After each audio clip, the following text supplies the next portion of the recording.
भगवान शिव कहते हैं कि भाग्य का लिखा कभी नहीं मिटता है।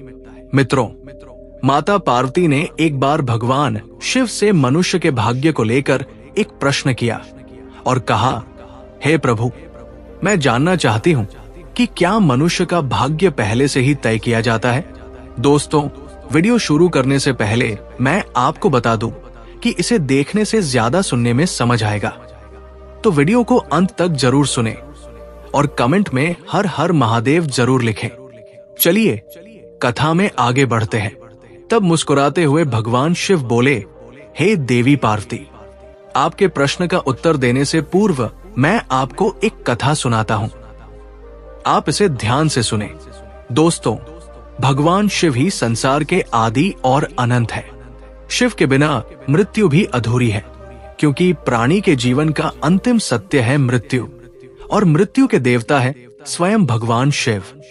दोस्तों, आप सभी से हमारा विनम्र निवेदन है कि आप इस कथा को ध्यानपूर्वक सुने, ताकि आपको जीवन के कुछ महत्वपूर्ण पहलू समझ में आ सके। भगवान शिव कहते हैं, हे देवी पार्वती, काल से कोई भी नहीं जीत पाया है। हर प्राणी को काल मेरी ही आज्ञा से ग्रस लेता है। मनुष्य के जीवन में समय, परिस्थिति और स्थान, इन तीनों की बड़ी भूमिका होती है। कई बार जो कुछ भी घटित होना होता है उसी अनुरूप परिस्थितियां बनती जाती है, और जो होना होता है वो बस हो ही जाता है। हे देवी, एक समय की बात है, पृथ्वीलोक पर भागीरथ नाम के एक विख्यात राजा राज्य करते थे। वे बड़े ही धर्मात्मा, न्यायप्रिय, पराक्रमी, विद्वान, कुशल और प्रजा का पालन करने में दक्ष थे। राजा भागीरथ अपनी प्रजा को अपने पुत्रों की भांति प्रेम करते थे। प्रत्येक रात्रि वे वेश बदलकर नगर में भ्रमण करते थे, ताकि वे अपनी प्रजा की कुशलता और उनके दुखों को जान सके। एक दिन की बात है, राजा अपनी उसी रात्रिकालीन दिनचर्या के अनुसार वेश बदलकर नगर भ्रमण के लिए निकले। भ्रमण करते करते अमृत बेला का समय हो गया था। अब हल्का हल्का सवेरा होने लगा था। रात भर भ्रमण करने के कारण वे अब नगर की परिक्रमा वाले मार्ग से होकर निकल रहे थे। उसी मार्ग के दूसरी ओर एक घना जंगल आरंभ होता था। तभी उन्होंने देखा कि एक नौजवान लकड़हारा कंधे पर कुल्हाड़ी लिए जंगल में प्रवेश कर रहा है। वो एक ऊंचे वृक्ष पर चढ़कर लकड़ी काटने लगा। अचानक कहीं से एक भयानक रीछ यानी भालू दौड़ता हुआ वहां आ पहुंचा। ये देखकर राजा एक पेड़ के पीछे चुपचाप छिप गए। लेकिन राजा ने देखा कि वो रीछ भी उसी वृक्ष पर चढ़ने लगा, जिस पर वो नौजवान लकड़हारा लकड़ी काटने के लिए चढ़ा था। उस रीछ को पेड़ पर इतनी तेजी से चढ़ते हुए देखकर राजा आश्चर्यचकित रह गए।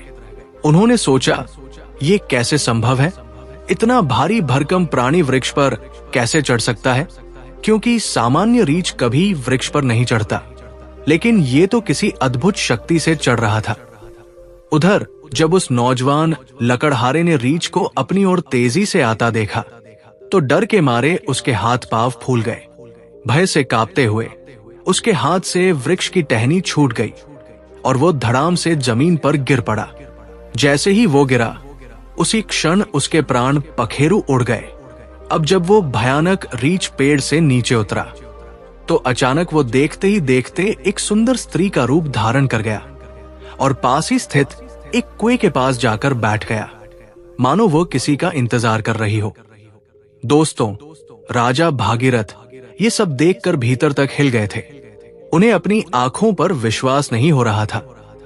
उनकी सारी थकान, सारा आलस्य और नींद एक क्षण में उड़ गई, क्योंकि उन्होंने अपनी आंखों से देखा था कि कैसे वो भयानक प्राणी एक स्त्री में बदल गया। अब उनका मस्तिष्क अनेक प्रश्नों से घिर चुका था। राजा ने ठान लिया कि मैं इसका पीछा करूंगा और जानूंगा कि ये रहस्य क्या है। वे दूर खड़े होकर उस स्त्री पर दृष्टि टिकाए देख रहे थे कि अब वो क्या करती है। थोड़ी ही देर बाद राजा के 2 सिपाही जो रात्रि गश्त पर थे वहां से गुजर रहे थे। संजोग की बात ये थी कि वे दोनों सगे भाई थे। जब छोटे भाई की दृष्टि उस कुएं के पास बैठी स्त्री पर पड़ी, तो उसे देखते ही वो उसके रूप पर मोहित हो गया। और वो बोला, भैया, वो जो सुंदर कन्या वहां बैठी है ना, उसे देखते ही मेरे हृदय में प्रेम जाग उठा है। मेरा मन कहता है कि वही मेरी योग्य वधू है। मैं उसी से विवाह करना चाहता हूं। बड़े भाई ने जब उसकी बात सुनी तो उसने भी कन्या की ओर देखा और वो भी उसी क्षण उसके सौंदर्य पर मोहित हो गया। और बड़ा भाई भी बोला, अरे छोटे, बड़े भाई के होते हुए तू कैसे विवाह कर सकता है? मैं तुझसे बड़ा हूं और मुझे भी उससे प्रेम हो गया है, इसलिए विवाह तो मैं ही करूंगा। तब छोटा भाई बोला, भैया, लेकिन पहले मैंने उसे देखा है, इसलिए विवाह का अधिकार मेरा है। अब दोनों भाई आपस में विवाद करने लगे। तभी बड़े भाई ने समझदारी दिखाते हुए कहा, हम व्यर्थ ही झगड़ रहे हैं, क्यों ना हम इस कन्या से ही पूछ ले कि वो हम दोनों में से किसे पसंद करती है। वो जिससे विवाह करना चाहे, हम दोनों उसे स्वीकार कर लेंगे। ये निर्णय लेकर दोनों भाई उस सुंदर कन्या के पास पहुंचे। बड़े भाई ने पूछा, हे सुंदरी, आप कौन हैं और यहाँ क्या कर रही है? तब उनके पूछने पर वो स्त्री मधुर स्वर में बोली, मेरा नाम रूपा है, मैं पास ही के गांव में रहती हूं। मैं अपने पति की तलाश में इस जंगल में भटक रही हूं। फिर छोटा भाई बोला, क्या हुआ? हमें बताओ, तुम्हारा पति कहाँ है? हम दोनों मिलकर उसकी खोज में तुम्हारी मदद करेंगे। तब रूपा ने हल्की सी मुस्कान के साथ शर्माते हुए कहा, अरे नहीं, अभी तो मैं कुंवारी हूं। मैं एक योग्य वर की तलाश में निकली हूं और इस संसार में मेरा कोई नहीं, एक मां थी, वो भी कुछ दिनों पहले चल बसी। इस पर छोटा भाई उत्साहित होकर बोला, वाह, कितना सुंदर संयोग है। हम दोनों भाई भी अविवाहित हैं। यदि तुम चाहो तो हम दोनों में से किसी एक से विवाह कर सकती हो। तब मुस्कुराते हुए उस लड़की ने कहा, मुझे तो आप दोनों ही पसंद हैं। आप ही तय कर लो कि मैं किसके साथ विवाह करूं। तब बड़े भाई ने कहा, हम दोनों भी इसी उलझन के साथ तुम्हारे पास आए हैं, अब क्या करें? तब लड़की बोली, तो ठीक है, इसका निर्णय मैं ही कर देती हूं। मैं तुम दोनों में से एक से विवाह करूंगी, लेकिन मेरी एक शर्त है। दोनों भाई एक साथ बोले, बोलो, हमें क्या करना है? तब वो कुंवारी लड़की बोली, तुम दोनों में से जो भी अधिक बहादुर और शक्तिशाली होगा, मैं उसी से विवाह करूंगी। दोस्तों, इतना सुनते ही दोनों भाई स्वयं को एक दूसरे से श्रेष्ठ और बलवान सिद्ध करने की इच्छा से आपस में युद्ध करने लगे।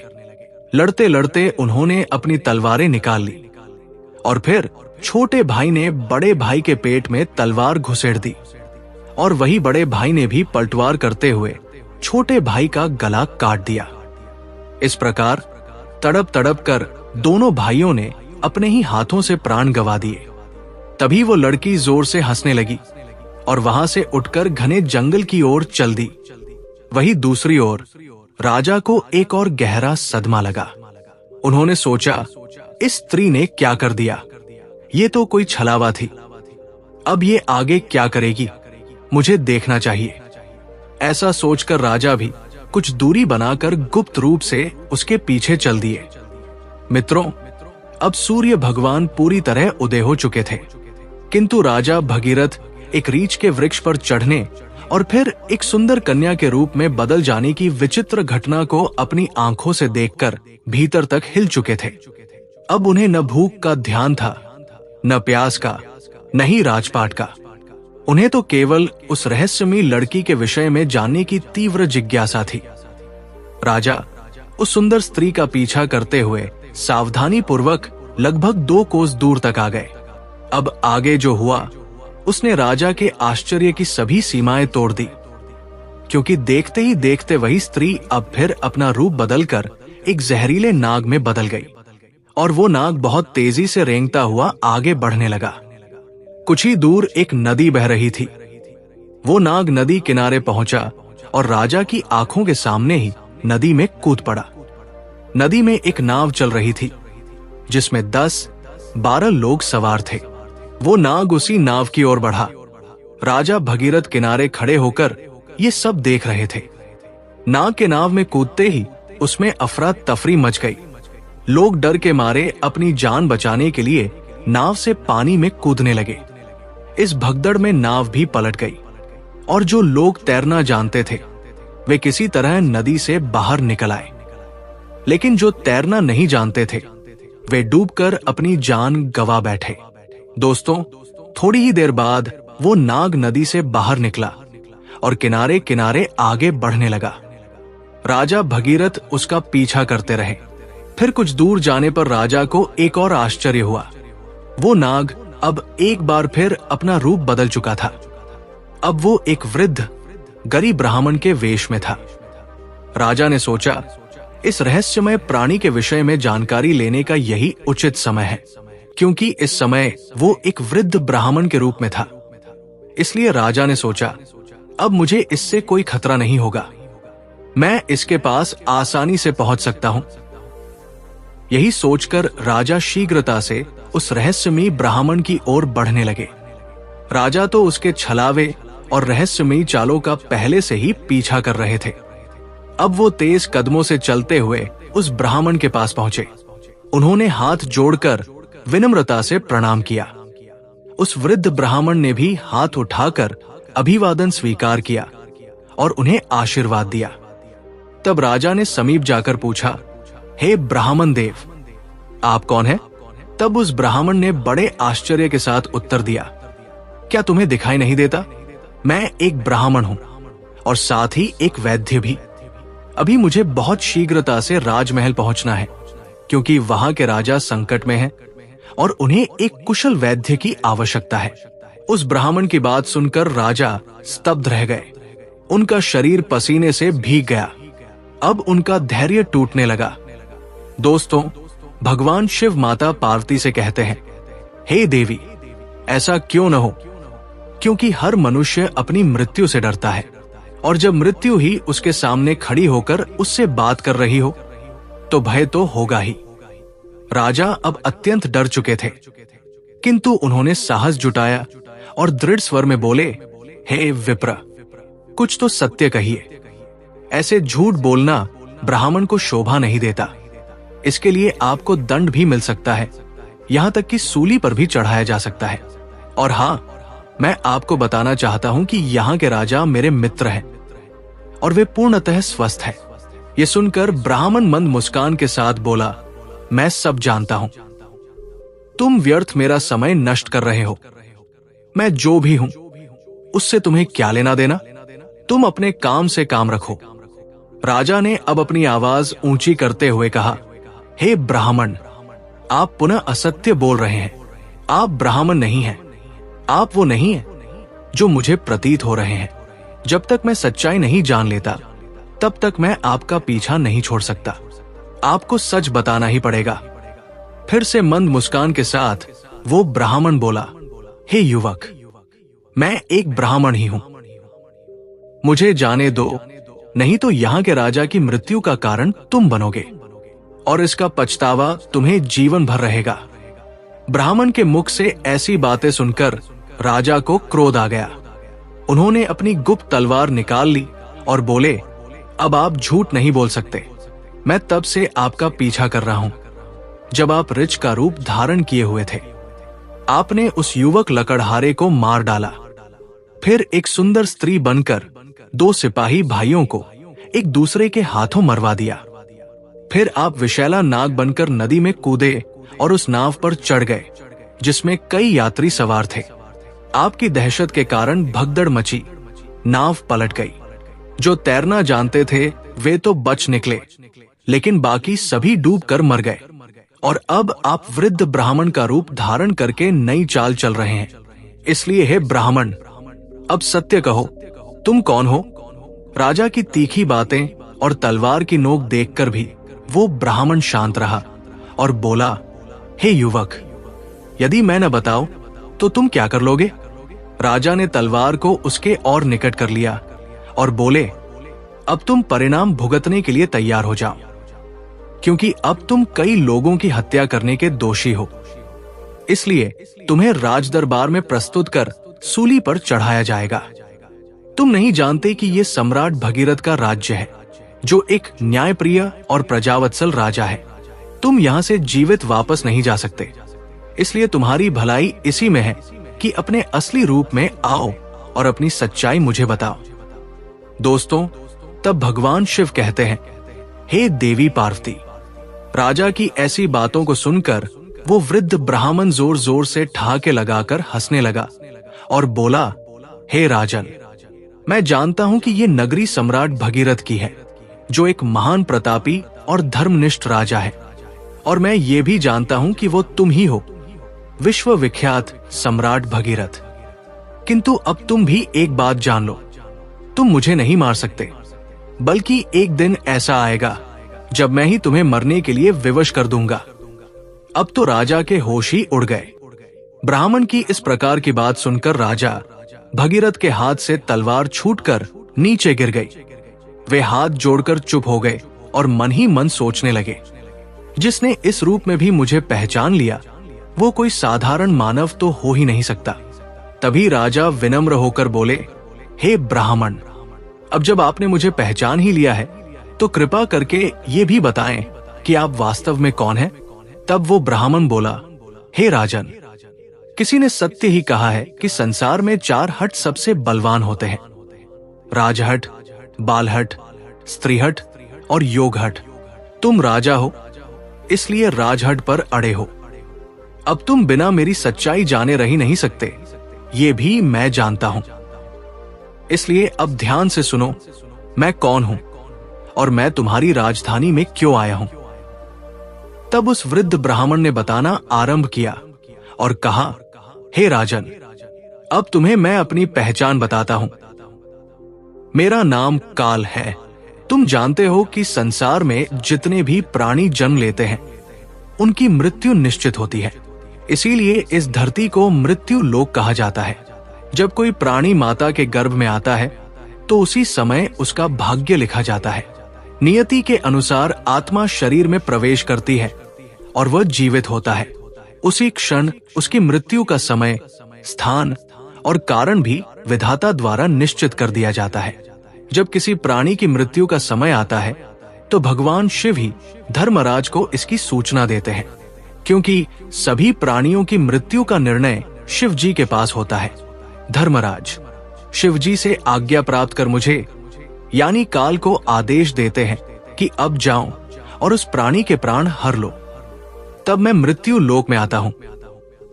मुझे पहले से पता होता है कि किस प्राणी की कब, कहां और कैसे मृत्यु होगी।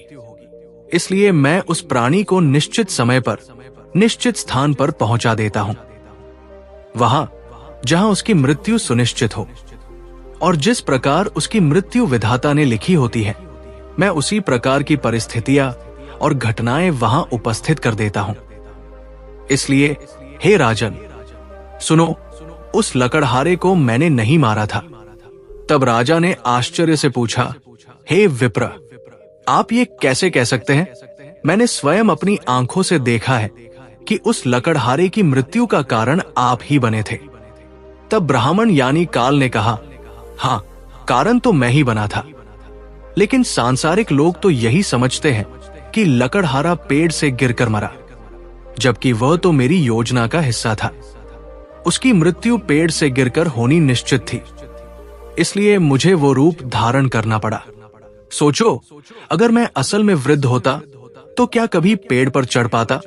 उसी तरह जो सिपाही मरे, उनकी मृत्यु एक दूसरे के हाथों होनी तय थी, इसलिए मुझे एक सुंदर स्त्री बनना पड़ा।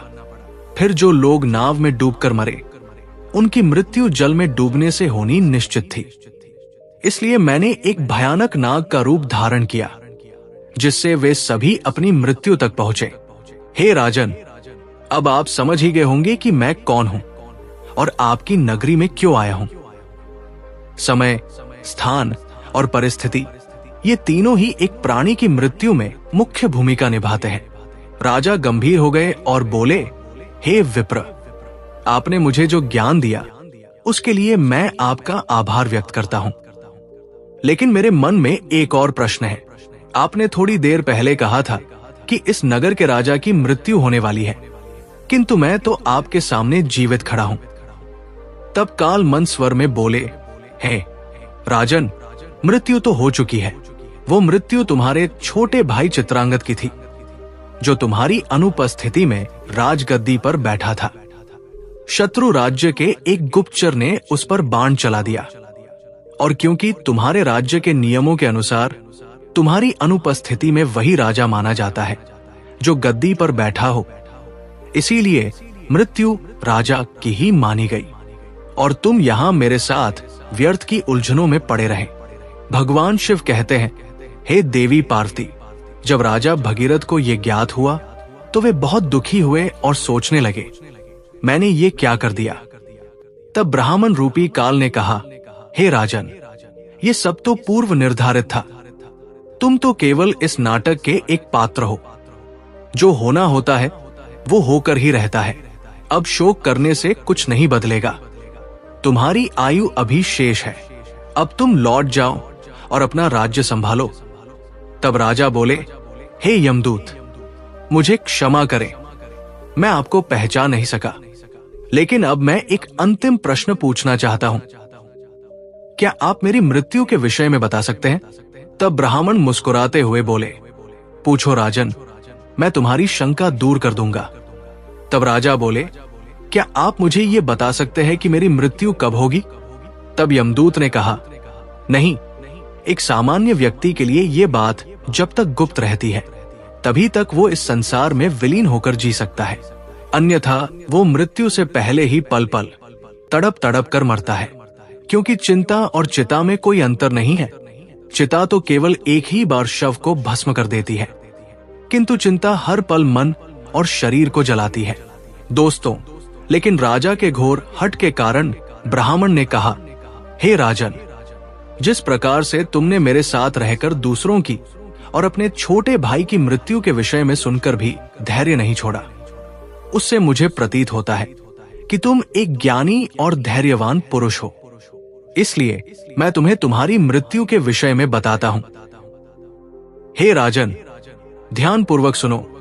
तुम्हारी मृत्यु आज से ठीक 1 वर्ष बाद सूली पर चढ़ाने से होगी, और विशेषतः ये मृत्यु इसी नगरी के भीतर तुम्हारे अपने राजमहल में ही घटित होगी। तुम इस मृत्यु को प्रसन्नता पूर्वक स्वीकार करना। इतना कहकर वो ब्राह्मण एक चील का रूप धारण कर वहां से उड़ गया, और दूसरी ओर राजा अपने महल लौटकर अपने छोटे भाई चित्रांगद का अंतिम संस्कार करते हैं और राज्य कार्य को पुनः व्यवस्थित रूप से संभालने लगते हैं। धीरे धीरे वे यमदूत के साथ हुई सारी घटनाओं को भूलने लगते हैं। इसी तरह 6 महीने बीत जाते हैं। फिर एक रात अचानक राजा घबराकर नींद से उठ जाते हैं। उन्हें मृत्यु की आहट महसूस होने लगती है। इस पर भगवान शिव कहते हैं, हे देवी, मनुष्य चाहे जितना भी निडर क्यों न हो, परंतु जब उसे अपनी मृत्यु का पूर्वाभास हो जाए तो वो उससे बचने के लिए कोई न कोई उपाय अवश्य ही ढूंढ निकालता है। राजा ने भी ऐसा ही किया। अगली सुबह राजा दरबार में अपने मंत्रियों से कहते हैं, हे मंत्रियों, एक भविष्यवाणी के अनुसार आज से ठीक 6 महीने बाद मेरी मृत्यु मेरे ही महल में सूली पर चढ़ाने से होगी। अतः आप लोग कोई ऐसा उपाय खोजें जिससे ये मृत्यु टाली जा सके।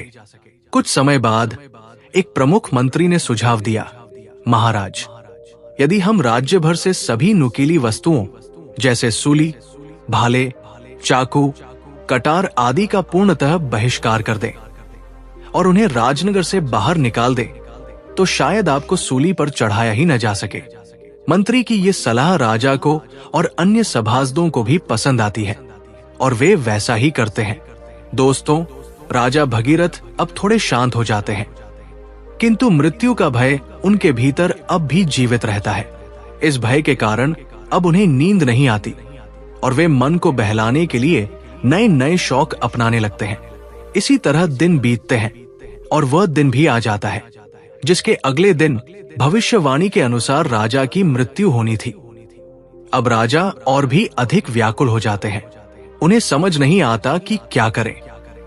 वे सोचते हैं, क्यों न आज की रात राजमहल से बाहर ही रहा जाए। हो सकता है यदि मैं महल में न रहूं तो भविष्यवाणी झूठी साबित हो जाए। ये सोचकर वे मध्यरात्रि में एक गरीब भिखारी का वेश धारण कर चुपचाप महल से निकल पड़ते हैं और नगर की गलियों में घूमने लगते हैं। अब कई दिनों की नींद न लेने के कारण वे थक जाते हैं। तभी वे एक घर में चुपचाप घुस जाते हैं। वो घर एक दर्जी का था, जो राजा और रानी के विशेष वस्त्र सिलने का कार्य करता था। राजा उस घर में चुपचाप एक कोने में जाकर सो गए। अब रात्रि का अंतिम प्रहर बीत रहा था। राजमहल में किसी को यह ज्ञात नहीं था कि राजा कहाँ है, क्योंकि कई दिनों से वे अपने कक्ष से बाहर नहीं निकले थे। सब यही समझ रहे थे कि महाराज अभी भी अपने कक्ष में ही विश्राम कर रहे हैं। उधर उस दर्जी के घर में कुछ चोर आते हैं और राजा रानी के लिए सिल रहे बहुमूल्य राजसी वस्त्र चुराकर भाग जाते हैं। जब अगली सुबह दर्जी को यह घटना पता चलती है तो वो घर के कोने में सो रहे उस व्यक्ति को, जो कि राजा थे किंतु भिखारी के वेश में थे, चोर समझ बैठता है। बिना पहचाने वो राजा को बांधकर सीधे राज दरबार में ले जाता है। अब राजमहल में राजा भगीरथ का पुत्र, जो अब युवावस्था में है, पिता की अनुपस्थिति में राज्य गद्दी पर बैठा था। उसने बिना जांच पड़ताल किए उस भिखारी को चोर मानकर सिपाहियों को आदेश दिया कि इसे सूली पर चढ़ा दो। ये सुनकर राजा चौंक कर उठ बैठते हैं। चारों ओर का वातावरण देखकर उन्हें समझ आ जाता है कि वे स्वयं ही अपने पुत्र के द्वारा दिए गए मृत्यु के आदेश में फंस चुके हैं। ये वो दिन था जिसकी भविष्यवाणी 1 वर्ष पहले ब्राह्मण ने की थी। राजा ने तुरंत दरबार में अपने मंत्रियों को सारा वृत्तांत बताया और कहा, हे मंत्रीगण, हम एक धर्म संकट में हैं। न तो मैं अपने पुत्र के आदेश का अपमान करना चाहता हूं और न ही मृत्यु का वरण करना चाहता हूं। अब आप ही कोई उपाय बताइए। तब महामंत्री ने उस दर्जी को बुलाया और सभा को संबोधित करते हुए कहा, राजन, आपके आदेश की मर्यादा बनी रहे और महाराज के प्राण भी सुरक्षित रहें। इसके लिए हम इन्हें सूली के स्थान पर एक सुई की नोक पर बैठा देते हैं। इससे आदेश की पूर्ति भी होगी और किसी की मृत्यु भी नहीं होगी। ये बात सभी को उचित लगी। समय के अनुसार राजा को सुई की नोक पर बैठाया गया, परंतु होनी को कुछ और ही मंजूर था। जैसे ही राजा सुई की नोक पर बैठे, वो सुई उनकी पीठ में चुभ गई। रक्त बहने लगा और वैद्य बुलाए गए, पर तब तक बहुत देर हो चुकी थी। धीरे धीरे राजा का शरीर शिथिल हो गया और वे वही तड़पते हुए अपने प्राण त्याग देते हैं। दोस्तों, भगवान शिव माता पार्वती से कहते हैं, हे देवी, मनुष्य अपने भाग्य को चाहे जितना भी बदलना चाहे, परंतु जो होना निश्चित है वो होकर ही रहता है। यही कारण है कि परमेश्वर ने मनुष्य को भविष्य जानने की शक्ति नहीं दी, ताकि वो वर्तमान को जी सके। अतः प्रत्येक प्राणी को अपने कर्मों के पथ पर चलना चाहिए, धर्म का पालन करना चाहिए और हर क्षण को भगवान के नाम में समर्पित करते हुए जीना चाहिए। यही सच्चा जीवन है। तो दोस्तों, यही थी राजा भगीरथ की अद्भुत और रहस्यमयी कथा, जो हमें ये सिखाती है कि भाग्य से कोई नहीं बच सकता, चाहे कोई कितना भी उपाय कर ले। यदि आपको ये कथा अच्छी लगी हो तो कृपया इस वीडियो को लाइक करें। अगर आप हमारे चैनल पर नए हैं तो इसे सब्सक्राइब जरूर करें, ताकि ऐसे ही रहस्यमयी, प्रेरणात्मक और आध्यात्मिक कथाएं आपको नियमित रूप से मिलती रहें। जय भोलेनाथ, हर हर महादेव। आपका दिन मंगलमय हो।